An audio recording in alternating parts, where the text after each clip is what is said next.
Warnicke. Our next question is for Universal Dataplane. So Jerome is distinguished engineer working in Cisco, in the Cisco Chief Technical and Architecture Office, with a specific focus on data center, container networking, policy, and security. He has a long He's active member of FIDO, 17 years of designing and implementing networking solutions. Before that, he has been driving SC and MSc initiatives, 17 years of doing what you are. Maybe you can tell us about that. And at Warnicke, distinguished consulting engineer.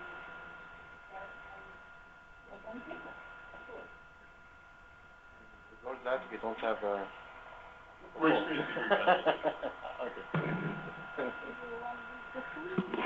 Yes, we could get you.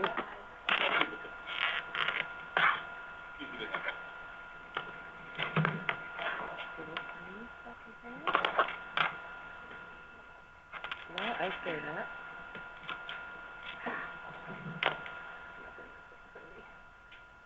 Oh, you got the two. Oh, it was helpful to have the right form.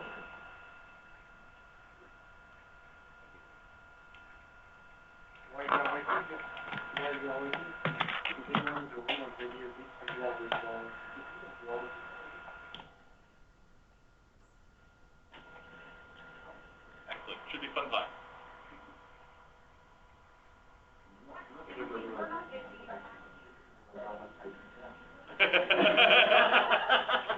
All right, so there's a different exercise we can do here. This is what I usually like to do. So when you're measuring any system, you always calibrate. So how many people can raise their hand? You are a way above average audience. Typically, I get somewhere around 70%. You guys are much closer to 90%. You do know that you actually all can raise your hand. So let's try to get. How many of you provide awareness of FIDO or VPP? Okay, that's much better.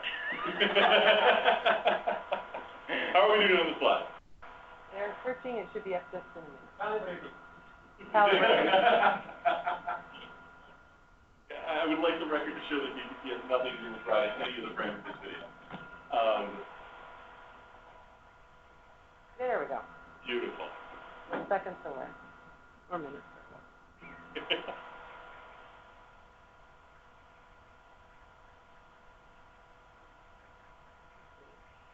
Renee. Renee. You know this thing. Okay. I'm not seeing his stuff.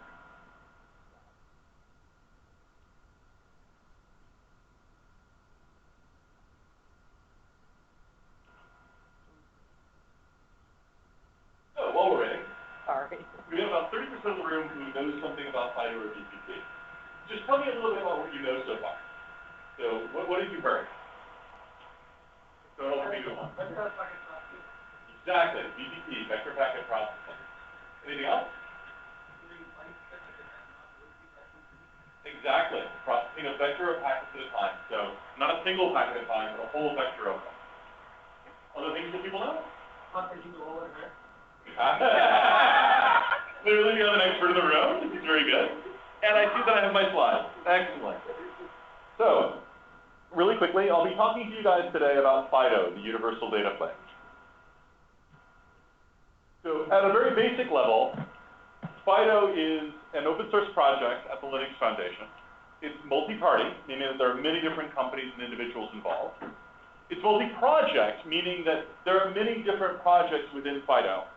And the focus is we are working together on producing a high-performance, low-latency, feature-rich, resource-efficient data plane that you can run on bare metal, that you can run in a VM, that you can run in a container, and get very high performance with very rich feature sets. It supports multiple platforms. It runs on x86 from Intel. It runs on ARM. It runs on PowerPC. So when we talk about this, we will often talk about things in terms of 3 layers because it makes it way easier to talk about questions that come later. So first we talk about the network I/O layer. You can think of network I/O as, how do I get a packet from a NIC or a VNIC to a thread on a core where I can do something interesting with it? For example, DPDK does this brilliantly. Then you have the packet processing layer. This is, how do I do the things that we think of as routing and switching? But as you dig into more interesting network features, more interesting network functions that you may want to perform, what you really realize is you're classifying packets, you're making decisions about forwarding them, transforming them, prioritizing them, possibly terminating them if they're essentially supposed to terminate where you are. And that's really what we mean by packet processing, is those sorts of operations. And then finally, data planes are completely uninteresting if you can't manage them in some way. And so you need to have a data plane management agent layer that can manage your data plane and expose control off the box. This could be something like routing protocols like BGP. It could be something like netcom yang to manage it if you're a telco operator. Or it could be something as simple as, I've written a little Go agent that allows me to manage this in a way that I'm comfortable with in the container world. All three of these are things which are within scope at FIDO.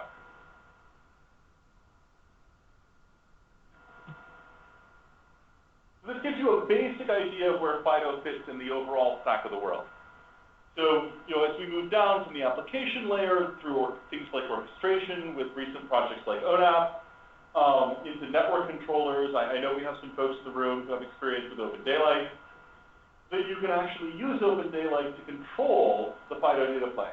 And you can see where data plane services lives in the stack here with network I/O, packet processing, and data plane management agents. Then below that is whatever operating systems and hardware you happen to have.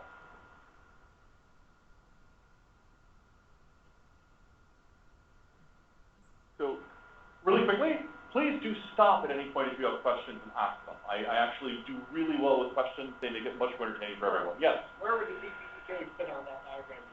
So DPDK is truly brilliant at handling network I/O in terms of getting packets from the NIC or the VNIC into a thread on a core where they can be processed. There are some other things that it does as well. That's an oversimplification. And so FIDO can and does use DPDK when it's talking NICs or VNICs, right? It has a few other network I/O layers that it provides. For example, a packet is one. It has a vhost user implementation, and a few others that are a little bit more interesting and obscure, like NetMap. So people have done a lot of interesting stuff in that space, but if you really want to set something up and do workhorse performance where you're talking to a real physical NIC, you're going to load the DPDK plugin, and you're going to use that to talk to the NIC. Yes? But the FDIO always use DPDK, always get the phone. It's a choice.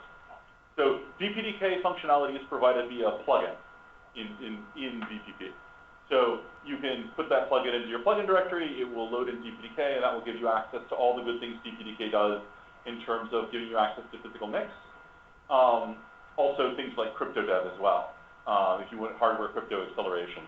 But you don't have to use it. And in fact, there are some really interesting educational places where you might choose to use VPP without DPDK. I'll give you a really clean example of that. How many times when you guys were doing networking did you have to go at some point in your life and wire up some lab so that you could go do realistic networking and see how the world works? So with VPP, without the DPDK module installed, you can launch multiple instances of VPP on your local box, and you can connect them together with what we call MEMIF, and build a topology of what are essentially industrial-grade V routers and V switches to do your experiments on. Now, deployable, not particularly. Educational, definitely. So that's one example of where you might use, not for industrial-grade work, VPP without DPDK.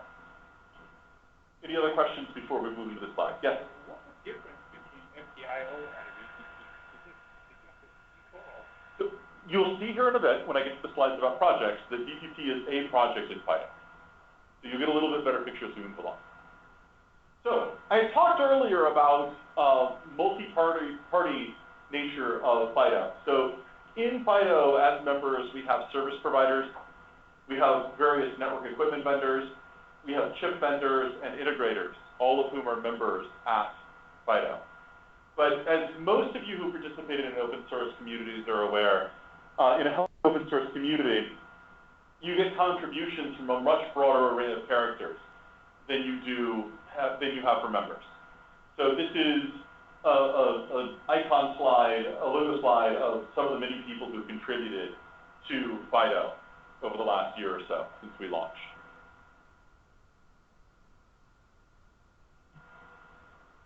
So FIDO is an extremely active community. There's a lot going on here. This is sort of a breakdown of commits, contributors, and organizations, and we're running it from February 11th of 2016 because that's the date that FIDO launched. And so if you run that forward, and this was last updated about this time last month, I need to actually update it. In terms of commits, FIDO was running about 6,600 commits from 173 different contributors and 45 organizations. And then you can see for comparison where OVS stood and DPDK. Any questions?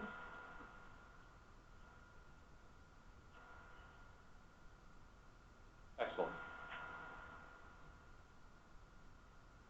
So this is to your question about is FIDO VPP. So when you talk about FIDO, you can think about the world, and this has been shown sort of in context, in layers. So we've talked before about how you might have some kind of a network controller layer or something up in the sky that is influencing how you route traffic in FIDO. Then within FIDO proper, which is the stuff that you see there in red, we have a bunch of different projects. In the Dataplane management agent layer, we have a project called Honeycomb. Honeycomb gives you netconf yang support so that if you are running something like OpenDaylight as a controller, you can very easily manage it remotely. It also incidentally gives you RESTconf, so you have a nice REST interface to manage from. And we're just starting to see some inklings there of providing support for BGP, so that you can actually point it at a route reflector to get routes. That's very early days. Then when you talk about packet processing, that's where you see VPP. And VPP is sort of the underlying infrastructure that you use for packet processing. And then there are a variety of projects also, many of which provide plugins for VPP. So the NSH-SSC project provides plugins that enable the network service headers, so you can do service function chaining. The ONE project is giving you functionality around lists. TLDK is doing some transport layer work. CICN, this is something that's a little bit more researchy, but starting to really become quite fashionable. We actually have the leading open source project going right now at FIDO in the world for what's known as information-centric networking, which is a new way of thinking about networking that's away from IP addresses and towards the information you're actually thinking about.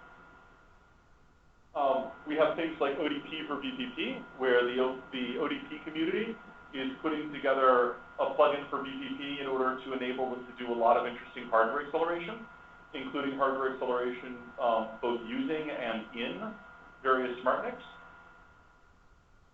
And then we of course have projects related to testing and support, things like CSIT, which is our continuous system and integration testing project, which is doing patch-by-patch validation of the patches that come in, including performance testing on real hardware, so we can know that we're not degrading performance as we move along. Question? Yes?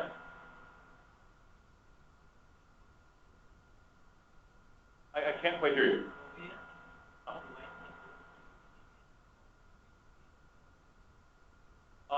So a couple of ways. One is, as you'll see when Jerome talks to you about performance, it's enormously faster and more scalable. The other thing that you run into is it turns out to be much easier to get more interesting kinds of network functionality. If you programmed an OpenFlow-based switch, you have a limited set of nouns and verbs that you can work with in OpenFlow. Now you can, of course, extend OVS to expand that vocabulary, but it's quite a process. With VPP, and again, as you'll see when Jerome talks more about the architecture, you can write a very small plugin, a few hundred lines of code, to add your incremental functionality. You don't need to be blessed by anyone. Now, you would be extremely welcome to come and start a project with the FIDO community. We would love to have you, but you can get that done in an enormously flexible way with full power of C at your disposal, and expose an API that allows you to program it fully. So that's another major distinguisher. It's both more feature-rich, more flexible, and vastly more performance and scalable. Yes. So in this stack, although the packet was, Mm-hmm. do you intend to stay with the GD protocol running or Well, so let's split it into two pieces. Network protocols, things like BGP, things like ISIS. Absolutely. And part of the thing that's really nice about the architecture in FIDO is that you can have different data plane management agents for different purposes, right? So Honeycomb gives you netconf, which the service providers love, and it's not the same for everyone, right? We have various people who actually have a project that's doing Go VPP binding, so people can build a Go agent right now. So that's one kind of protocol. TCP, we actually have in VPP a user space TCP stack, which I'll mention a little bit later when we talk about some of the features. And so that's why I split the question, because that really is a data plane concept for us. Cool. Awesome. And then, so moving on. And apologies, because slide got in. So in terms of integrations, we have integrations right now. There's been a lot of work going on at OPNFB to do two kinds of integrations between OpenStack and VPP. One is to integrate through OpenDaylight. So if you have a deployment scenario where you're deploying VMs, but you're also doing more sophisticated networking things that require a controller, you can use OpenDaylight. You can use a plugin that talks to OpenDaylight, and it will control VPP. The other thing that you can do is there is a direct ML2 plugin for FIDO that talks down to a small Python agent on the box. This is back to the story about multiple user space agents to control it as data plane management agents, depending on what your needs are. So, any questions before I hand off to Jerome? All right, excellent. I leave you in good hands. Okay, so what I want to explain to you now is why VPP is super performant. So VPP has been developed to work super fast on regular and modern network processors. Right? So what we found is it's actually a very processor very well when instructions as well as data are in the cache. So the full processing of VPP is designed to take enough benefits of instruction cache as well as data cache. Before we go into that, I would like to explain to you the fact that VPP is organized around the graph, right? So you see every node is a graph, so these are just components. Every node is a graph. You do some limited processing on the vector of packets. Really keep a vector of packets, and then we go through the graph with the vector of packets, and we want to make sure that the processing we have to do for every packet is limited enough. As I was mentioning to you, every node is actually a small piece of code, and there is an API. An API to explain how you want to process the packet, but also what are the command line that you want to expose, or how you want to expose for the packet. So if you guys have technical modules with VPP, basically you can do that, you can easily extend the processing of the graph by just adding a node to this one. So let me go to the node code.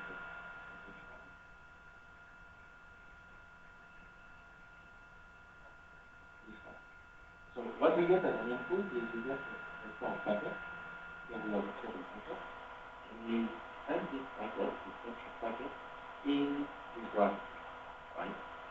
And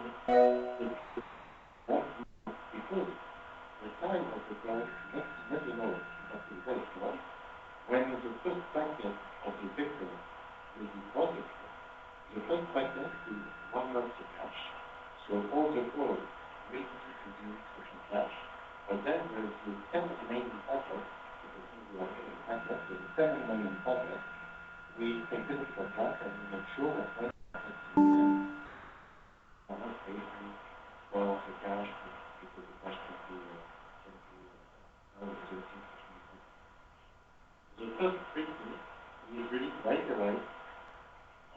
to look on this vector and make sure that when we have to process the packet in 90% or 10% of the case, we are recovering the cache. We are speaking about processing millions of packets per second, so like 10 millions or 20 millions of packets per second. So if an instruction is not in the cache, that can be a workflow because this packet will be slowed down, but also all the other packets queuing will not be important and you can do that. So that's the first thing. The second thing is what do we do with data? So what is important in the sense that we want to optimize the software for instruction as well as for data. So for instruction I'm going to explain to you, but for data what we are doing is the following. While we are processing, when you want to process, the packets are, as I told you before, we will process the vector of packets like 10 packets, but we will not look over this vector of packet per packet, but 4 packets by 4 packets. Okay? So the loop will process 4 packets by 4 packets. So while we are processing packet 1 and packet 2, we can fetch packet 3 and packet 4.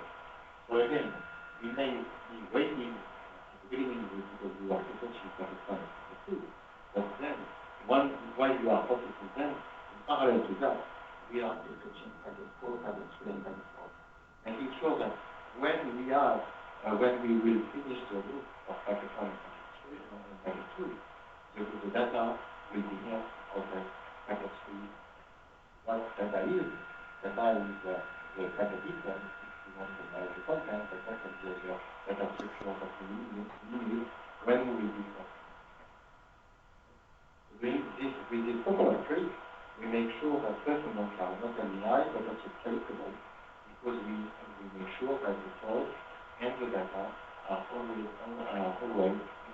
instruction data when we have to process.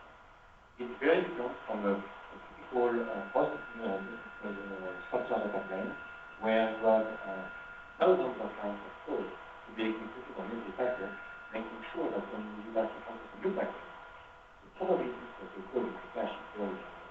Here we make sure that both data and instruction are in the cache. Do you have any questions about that?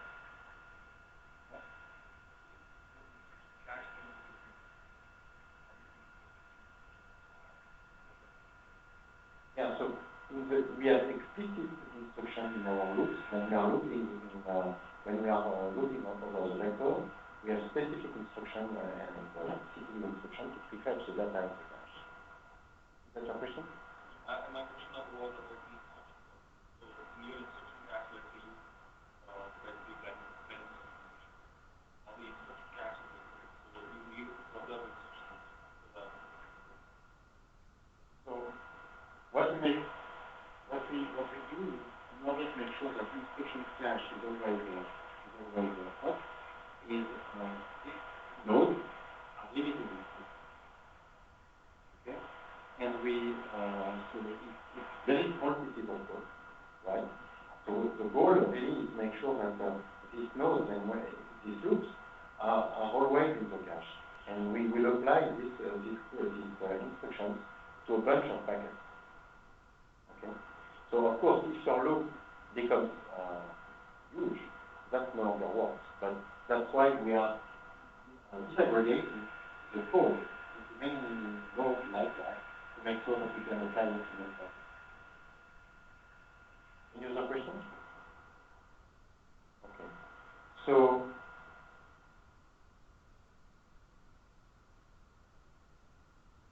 this one is so as Ed was explained before, the software is designed to serve different data because we recognize that different applications may have different needs. And it means invented a software that explores an API to a shared memory. We propose here libraries to handle communications in Go, in Lua, in Python, in Java, in many different languages. And you just have to bind to DBT using this shared memory. That's pretty interesting because these, for some reasons, do you have a problem with this software crash, you can report it to the system. So BTP can provide an API, a CLI if you want, but you have more alternatives to connect your region. Few slides about documents.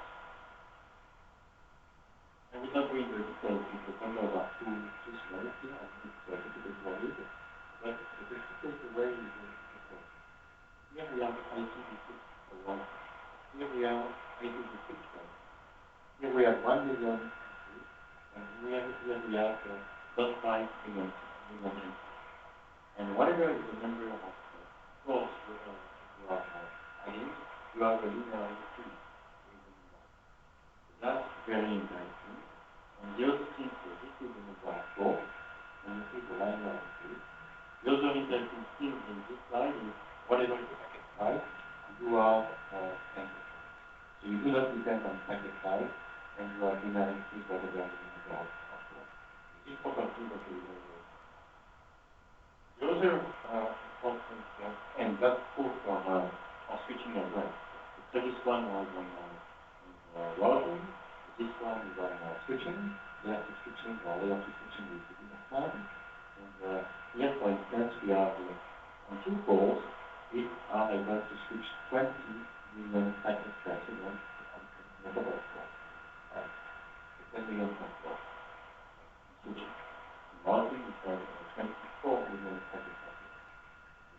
And we run that for like 1 week, and in a period of 1 week, we make sure that we do not lose the very so that's a predictable document, and that's very helpful.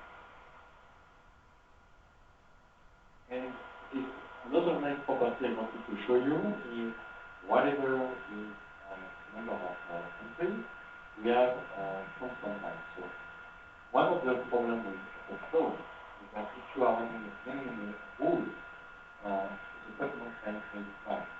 Here you will see that whatever is the number of flows you are having, number of routes, for instance, like 12 routes, or something you have 2 billion routes, settlement remains very much. That's another property, and there is no low cache. So you don't have penalty like if the low cache is overloaded and you have to configure everything. So you are very, very predictable. That's a very nice point. With that, any questions on document? The packet? The size of the vector? That's an interesting point. It depends. It depends because if you are under very high pressure, or a lot of traffic, then the vector size will increase. And when we look at K2, vector size will be increased. When I say big, it's typically between 1 packet up to 255 packets, right? Depending on size.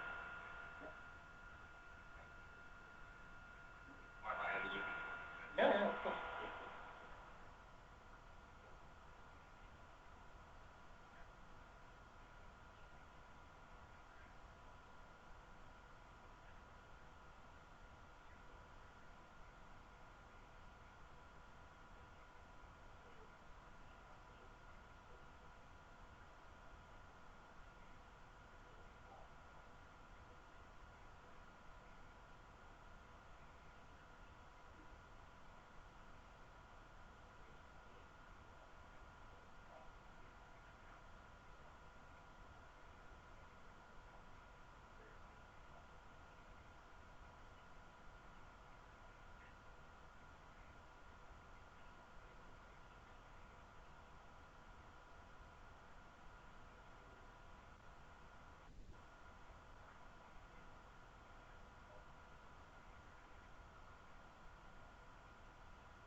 So this is a good note, this is the first this note, and now you can duplicate.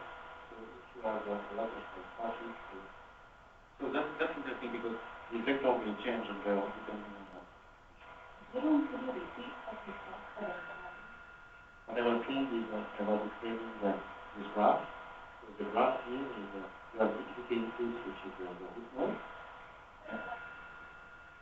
The question was, what is the typical vector size? And the answer was, it depends. But it varies between 1 to 250. We do have some data actually on that for the performance numbers. So the slide that Jerome was just showing you for performance numbers, where he was showing basically a half a terabit per second of throughput. The average vector size in that case was coming in at about 27, which tends to indicate that we have a lot of headroom left, where we can actually move traffic faster than that if we can get it from the PCI bus faster. Yeah.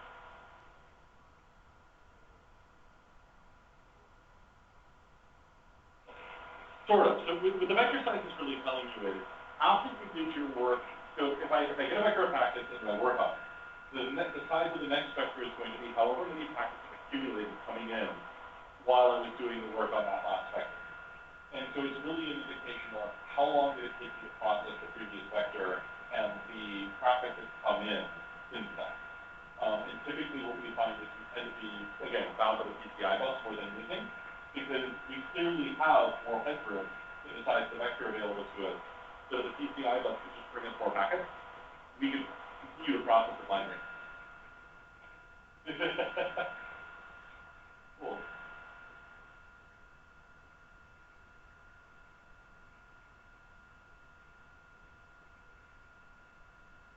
Any other questions on the first one? Yes. That's like you can visualize the packet. Like also there is before like Elasticsearch or something like that, we can actually get in the log, analyze the packets. So we don't have a project. So the question was about whether we have some visualization tools with DTP or FIDO, like Elasticsearch and so on, to make sure that we can see lots of things. So in FIDO itself, there is no visualization tool.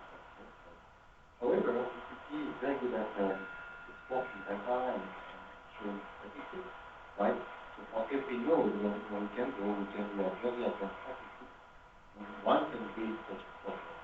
I guess there are already some projects using GPT data for that, but I have no competence to now. Really, I think I have some projects exporting data to Elasticsearch or something like that. Not to Elasticsearch now. Kafka and those are what. The question really becomes what data are you looking to get out of the system and what are you looking to visualize? So for example, if you're wanting to visualize a packet, right, we're literally looking at the traffic. We do have some capacity to do some PCAP-like behavior and dump that out to a PCAP file for you, where you can then go bring up something like Wireshark and really take a good look at it, right? Now, the problem with this, of course, is that we also have the availability to do things like span and whatnot, right? Which is probably the way you do it if you were doing it for real. The problem is that when you're really moving a lot of packets, then you have a lot of packets to go through that you want to look at particular pieces for. So you would probably want to post-process data and dump it into some Elasticsearch format and then build a visualizer from there. It's kind of a little bit out of the scope of the data plane. All the hooks to get what you need are there, but actually doing it is not usually something that the data plane would do. And of course, there is an entity exporter and a network exporter, so if you want to export load-related data, that is available.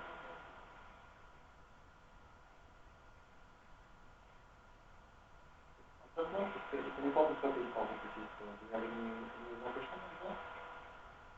And I think next presentation will be interesting because it's a clear container on all the links we got and showing them actual results compared to what our findings may be.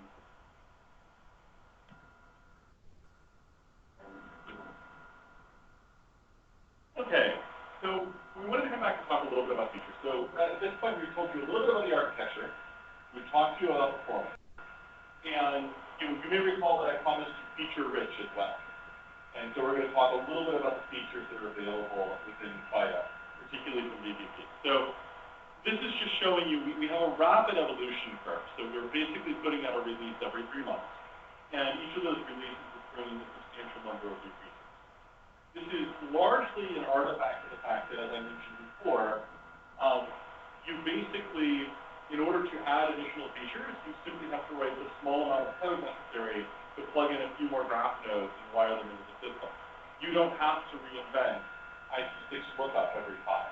So if you're doing a new kind of incap, you have to write a node that can receive the packet that's supposed to be incap it and feed it back to the IP6 lookup, and then you just program the IP6 lookup table to hand it off to that node if that's something that's supposed to be incap.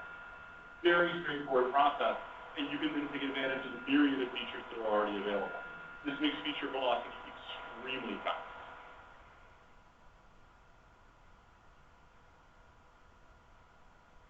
So, data plane features. I do realize that this slide is kind of an eyesore, so I'll just talk about it in highlights. So, in terms of hardware platform support, we support x86, ARM, PowerPC, as I mentioned. We've had people who've run this on the Raspberry Pi. We have people actually running this on home gateways they've purchased from Netgate. So literally, when the PTL for VPP calls into a VPP call, all of his voice traffic is going over VPP in real time. Interfaces. We support pretty much anything you can get DPDK to support because we support DPDK. We also support NetMap, AF Packet, TUNTAP, vhost user, and this includes a host of features like multi-queue, jumbo packets, etc. Language bindings, Jerome mentioned. We've got C language bindings that are automatically generated for API, but we also automatically generate Java, Python, Lua, Go, which has just recently come into the community. It's really easy to build automatic generators of language binding for the VPP API. And so it's a really, really trivial thing to write agents for. Tunnels and incaps, GRE, VXLAN, VXLAN GP, Lisp GP, NSH, IPsec, including hardware offload for IPsec. It's really easy to do incaps. Really, really easy to do incaps. Pick your favorite. We'll go from there. MPLS support. We support MPLS over Ethernet or over GRE, including supporting deep label stacks. So if you want to be able to do a lot of pushing and popping of labels, it's very straightforward. Routing. We support V4 and V6. We have a lovely hierarchical fib, which makes it very easy to build hierarchical fibs for lookups. We can support many, many millions of fib entries. We can also support thousands of VRFs. So if you want to stand up something that does real industrial grade hardware, real industrial grade networking, we're there. Segment routing. We support segment routing for both MPLS and V6, including multicast, which is sort of unusual to get right. It's not trivial to do. For those of you who are, I see you know how not trivial. We support Lisp, the location identification separation protocol.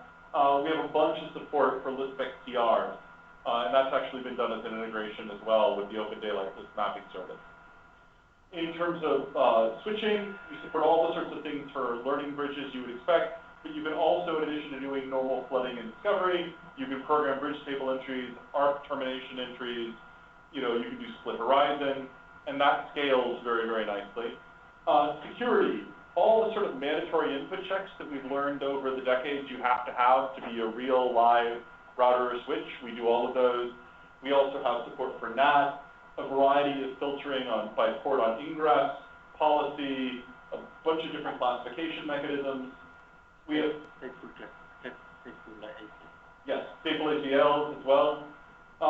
We have support for a bunch of different network services, ranging from DHCP proxies and clients, all the way through, we have a load balancer that works very much like the Google Maglev load balancer that you may have read about, which is very cool. We have support for, leasers, arbitrary and tuple classifiers. We have support for in-band IOAM. So if you really want to be able to run in-band traffic, operational traffic to measure whether the thing that you think is happening, we have support for that. So you can actually plumb the network that way. And then this gets to your question about monitoring. We support span, we support IPFix for flow export. We have an enormous number of counters, all of which are available to you via the API. that you can use to gather all kinds of telemetry. And, so lots of these features are present already in the system. Yes? You know, you have a lot of features. Yes? How do you configure these features? So it depends on how you look at things. Right? So the question was, you have all these features. How do you configure these features? Does each one have its own individual agent? So the answer is that this all appears from the outside of VPP, like an API. It's an API that passes over the shared memory message bus. So you send messages in, you get messages out asynchronously. And so if I load a plugin that has new graph nodes that has features that need to be configured, that API gets a little bit bigger, but you as the outside agent access it the same way. If you're consuming an auto-generated, language binding, you just discover there are new APIs in your language binding. Now, then when you write an agent, you have to make a decision about what portions of that functionality make sense for you to expose. Yeah. A related question is, if you want to select features, you want to do So it turns out, so it is dynamic in the sense that you can have plugins that load at runtime that add nodes to the graph that continue new arcs in the graph. It turns out that the default graph is well enough designed, and the mechanisms for being able to modify it to meet your needs are well enough designed that it's absolutely harmless to leave the default graph in place, because at the very worst you could say, take all the traffic from this interface and send it down this subgraph that I've just injected with my plugin. So you can do whatever level of custom work you want to do that way, at the very least. Yes? Does this support packet mirroring? So the question is, does this support packet mirroring at all? That's what we're supporting with the span protocol, yeah. So we can span ports. Awesome. So we can write an API to do the traffic control or traffic shaping for QoS. Yep, you can, if you want a feature, so the question was, so we could write a packet to do the traffic shaping, the traffic control, and so on. So the point being, if you want a data plane feature, you would write a plugin. If you just want to configure it to do something, you would just write a piece of agent code in, the language of your choice that drives the API. Yeah, no, it's incredibly flexible, and you can get where you need to go. The big point being that, like I said, if you need a new feature, you write a few hundred lines of code, and then spend considerable energy optimizing it. I'm not going to lie to you, Matt. When you see a few hundred lines of code, people sometimes get the wrong idea. It's not the lines of code, it's the effort that goes into optimizing it. And you have a plugin, you drop the plugin into the runtime, your plugin directory, and away you go. Most of these features are nodes, and when you write them, you will need to write the function that will process the packet and the API to configure the feature. And you don't have to ask anything to us. You can do that freely with it's your turn. Much as I want to emphasize that we would love to have all of you come and start projects at FIDO, you don't have to. Yep. And then we also have, apologies, this is me cheating because I can't figure out how to put them all on one slide anymore. So new in 1704, our most recent release, we have a bunch of enhancements to various of these areas that I talked about before, but we also have a UVPP user space host stack. So this will allow you to have a host stack for TCP that runs purely in user space. This opens up a whole range of possibilities because now you can do things with networking and actual applications that allow you to completely bypass the kernel. So you don't have to deal with the kernel TCP host stack at all. So really quickly, one should naturally ask yourself, how much should I trust you about the quality of your code? So we're very, trust but verify, man. So our process in terms of continuous quality, performance, and usability is when patches are submitted, they then go for automatic verification. And we run hundreds of build/unit tests, followed by hundreds of system functional tests, and then followed by hundreds of performance tests that can be run optionally per patch. It turns out developers have a pretty good notion when they're playing in a dangerous space, and they can put a comment on their patch if they're suspicious and say, please go run this very long, complicated performance suite on it, and it will come back and tell you if you degraded performance. And this is how we make sure that we don't screw up the really amazing performance we're getting as we're going along, For those of you who were laughing earlier about the sweating optimization, how many of you have actually had the experience of, I went and did something I thought was going to be harmless and really screwed myself? Yeah, so we catch that before it goes into master. And without the developer necessarily having to go do a lot of manual work. Then, once that code gets reviewed and merged, then we're not done, because usability requires that we publish a bunch of artifacts. So merge by merge, we're publishing Debian packages to an app repo, RPM packages to a Yum repo. So you can app a Yum literally from something that's 10 minutes off from master. It does take us that long to build the packages and push them. So it's not 100% up to date, but it's not more than 15 minutes out of date. You also get auto-generated code documentation and auto-generated CLI documentation, again, merge by merge, being pushed up to public view as HTML, right? Per release, we do a lot of auto-generating of testing reports, so you can literally go and look at a testing report that will say, by the way, our vhost user implementation is 19% faster than its already extremely fast rate that we were getting in 1701. That's all automatically generated as test reports for a release. And then we've got a bunch of other supporting things like Puppet modules, training tutorials and videos, and hands-on use case documentation. Really quickly.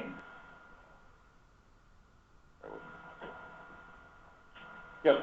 So really quickly, we talk about FIDO as the Universal Dataplane. This is one point I want to really revisit because it sometimes confuses people. You can deploy FIDO on a bare metal server, and it works great. But you could also go through and say, I want to deploy FIDO as cloud infrastructure or NFVI infrastructure, and use it on a system where you've got a bunch of VMs running to provide the networking to those VMs. Or you could likewise use it for container infrastructure. So you can provide the necessary infrastructure for routing and switching for a bunch of containers. If you happen to be interested in DNS, if you're coming from a service provider perspective, it turns out that FIDO is actually the ideal toolkit for building Dataplane DNS. Because when you build these Dataplane DNS, you just have to do those few hundred lines of code and many hours of optimization that are necessary for the slightly additional amount of feature that you want to bring. You don't have to go reinvent fast routing. You don't have to go reinvent fast switching. You don't have to go do the segment routing pieces. You can do that one piece of functionality your DNS needs that we don't have. And this is another one that's really, really cool because right now we have a place where many Dataplane DNS in networking are trapped in VMs because they did their work in the kernel. VPP is pure user space. So you can just as well run VPP in a bunch of containers for your DNS as you can in a bunch of VMs. We're completely agnostic. And then finally, for embedded space. So we actually do have people, one of our members, Netgate, is actually running FIDO on their embedded device. They sell a switch, and they're running FIDO on that switch to handle their network traffic. Yes? I don't know in their particular case, but one of the things we didn't get into because of time limitations is it turns out to be really, really, really easy to add a variety of hardware acceleration to FIDO because of the graph node structure, where you can think of accelerating hardware as replacing some, but not all graph nodes with hardware. Question, so when you say this hardware acceleration, do you mean like raw concept, network processing? Yeah, it could be. Could be any number of things. One of the things that's very interesting that FIDO enables is, if you're coming from a pure open flow point of view, then hardware acceleration must mean match flow action tables, because that's the only thing semantically you understand. When you're coming from a FIDO point of view, because we have the flexibility of the packet processing graph, it can mean all kinds of interesting things. For example, crypto offload, which we currently have for IPsec. Then, in addition to this, we also have, and I mentioned this in the ODP for VPP project, some of what they're working on is, for some of the more sophisticated smart NICs that are coming on the market, they actually look a lot like little servers that have some accelerated hardware in them. And so we people exploring the option of running VPP in the smart NIC so that you get a consistent set of network behavior to what you're accustomed to in VPP while being able to take advantage of both your hardware acceleration and the ability for people to load in new modules that add new functionality. And then finally, I just wanted to give one really quick example. This is one that came from a service provider who's very active in our community. They came to us and said this very strange thing. They said, we want support for 32-bit ARM. And we're like, well, we had it a long time ago when we supported 64-bit ARM. Why do you want 32-bit ARM? And the answer that came back was, well, we want to run VPP on a physical CPU. And then we also want to run, possibly with hardware acceleration, and then we also want to run VPP, the same VPP code as a VPP. Because that way we know we'll get the same behavior. Because the thing we've learned through hard experience is having a common API means absolutely jack about what actually happens in the real world. It means nothing. You need to make sure that your common API results in common behaviors. And this gives them the very best chance of achieving that. And of course, because they have the same ambitions everyone else has, they do want eventually to get to the point where they're running that VPP in a container. And that is vastly simpler from VPP because we already run in the container just fine. So it's simply a matter of them making a switch in their orchestration system rather than having to completely revamp the entire data plane. Any questions?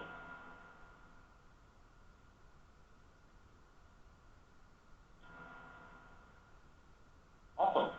So there are lots of opportunities to contribute. By no means, we have a lot of features, but there is no end to the imaginativeness of people who develop network features. There's still a lot more that you could add. We have a lot of resources available for you to get involved in the community and also contribute and learn about VPP. I presume they'll be distributing the slides, so these will all be nice, handy, hot links for you. Yes? Yeah, 12 ports of 40 gig, yes. No, that was a server. The server with an Intel XL 710 card. Probably. So no, that was a server. The extension of that is what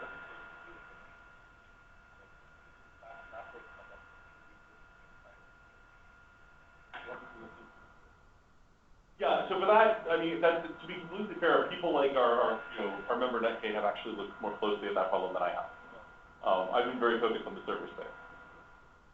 Yes, you had a question? Yes, I see the opportunity for contribute for the DPI. Is any development already done so far?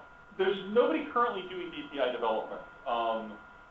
It's certainly a very doable thing. One of the interesting things with DPI is the sort of classical DPI is expensive.